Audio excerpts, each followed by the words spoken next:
go ahead, sell me this pen.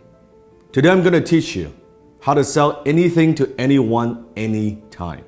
Now, when it comes to selling, when it comes to closing, there's so many techniques and so many ways. Today, I'm going to share with you 3 powerful secrets that you can use to sell anything to anyone. The very first secret is this. How do you turn something that's a commodity? How do you sell a product? How do you sell a service in such a noisy marketplace? Number 1, understand this. People don't buy because of logic. People buy because of emotion, and they justify it with logic. People buy based on emotions, and they justify with logic. I want you to think of something that you want to buy in your life. It could be a car, it could be a house, it could be anything. Just I want you to picture that. Once you have that in your mind, I want you to ask yourself this question. Why do you want to buy it? Why do you want to buy that particular item? Why do you want to own that item? Why is that? Maybe it's a new suit, it looks good on you. Maybe it's a new dress. Maybe it's a new car. Maybe it's a new house. Maybe it's that vacation. But why do you buy it? I want you to dig a little bit deeper. If you peel through the layers, I think you'll realize you are buying emotions. Maybe you buy the item because of greed. You want to make money or you want to save money. Or maybe it's because of generosity. That by buying this item is going to help other people. Have you noticed sometimes even there are companies out there, if you buy this particular product, they're going to donate a certain amount to charities? Maybe you buy because of generosity. Maybe because of shame, that if I don't buy this, I'll look foolish. If I don't own this, I'll look foolish. Or maybe it's fear, that if I don't buy this, I'm going to be missing out. I don't want to miss out. Maybe it's an escape, that you go on the vacation, your 9-to-5 job is driving you fucking crazy, and you say, oh man, I need some time off. Maybe doing it, buying it because of escape. Whatever those reasons are, those are very often emotional reasons. So you buy because of emotion, and you justify with logic. So think about when you're selling something to somebody. Are you just talking about features and benefits? What this thing would do for you? Or are you pushing those emotional hot buttons? I remember one time I was in Harry Rosen, which is a very well-known kind of menswear store, high-end in Vancouver. I walked into the store and I was walking by the Tom Ford section. And the salesman approached me and said, sir, is there anything I can help you with? I said, no, I'm just browsing around. And he said, do me a favor. Put this suit on. Now, at the time, I've never owned a Tom Ford suit before. I have a lot of suits, but I don't have a Tom Ford suit. He said, do me a favor, put this on. I said, all right. I put it on. He said, how do you feel? Well, it feels pretty good. I said, okay, also try this on. Put on this tuxedo. I said, okay, that's pretty good. He said, oh, it looks great. He said, sir, are you a fan of James Bond? I said, who isn't a fan of James Bond? Like, duh. He said, you see this suit right here, this tuxedo, is the exact suit, exact same design as James Bond wears in Casino Royale.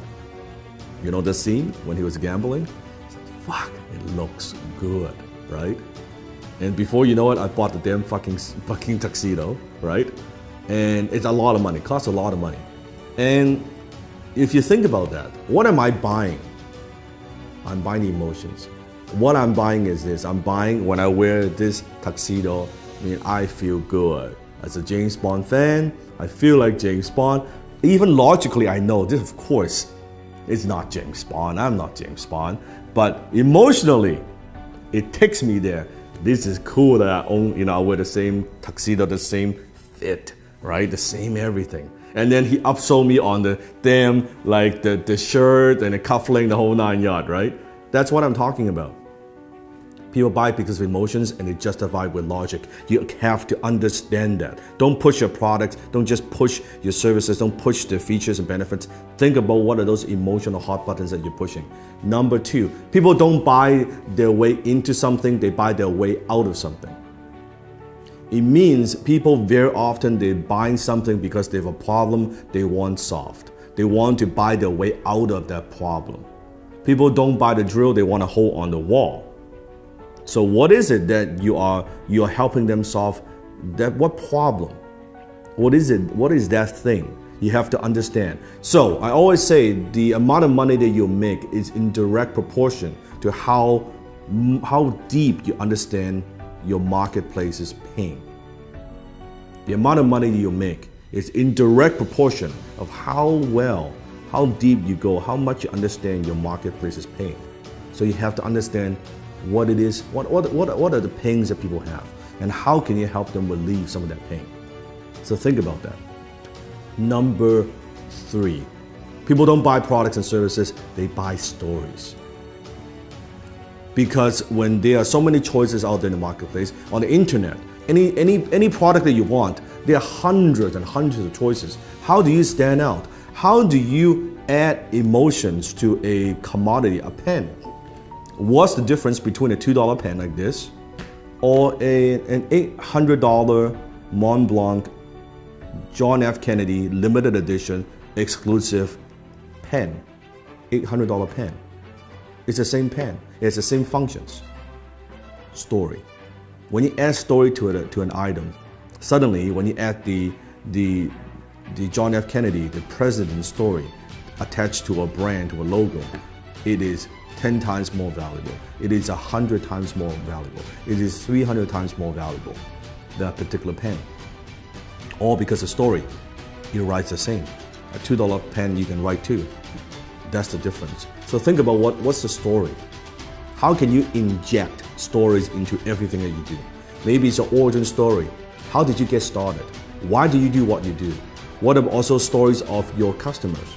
I just launched a new YouTube channel. You can click on the link below. I'll put a link below in the description. You can check it out. It's the Dan Lok Global Community on YouTube. It has nothing to do with the program that I teach. It has everything to do with stories. It's stories from my students, what they have learned, their background, their stories. It has nothing to do with me. It has nothing to do with the program that I run. It has nothing to do with that but stories. It's other people's stories, other people's success stories. So where are you using stories in your marketing, in your business? How else can you use stories? Remember, facts tell, stories sell. Facts tell, stories sell.